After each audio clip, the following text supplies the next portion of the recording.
It's nibble time. Let's get into it. So Psalms 91 is probably one of my favorite Psalms. It's a lot in it. Take time out this evening and read through it. But I'm going to talk about Psalms 91 and 2.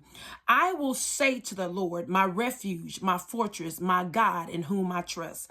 Big words. I will say. So it's what you're saying, right?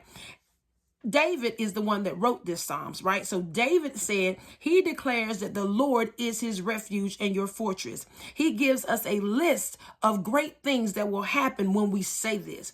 First of all, God will shield us from evil. Second of all, he will rescue us from every trap that the enemy tries to set.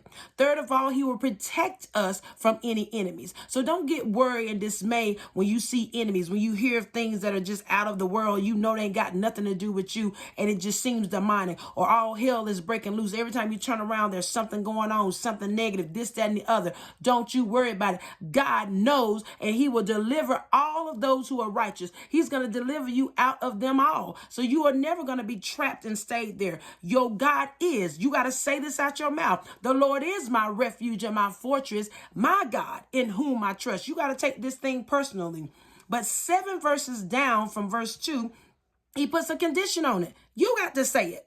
What you saying? If you leaning in on what they talking about on the news and you keep repeating that stuff and all that stuff is in your spirit, if you leaning in on what you heard somebody said about you and you keep repeating it over and over again, well then don't be surprised when you have brought it to you. We are saying, God, you are my refuge. You are my fortress. In my God, I'm trusting you. So I'm trusting you, God, to take care of all of these things that I know I can't take care of. You're going to mix your natural with God's super, and that's how you gonna get the supernatural. Now listen, it didn't say if you believed it. It said if you say it. So you gotta line your mouth up to make sure what you saying is lining up with God's word. So that's how you're gonna get God's manifestation. That's how you stay in God's will. That's how you stand on the promises of God, by watching what you saying and making sure what you saying is lining up with him.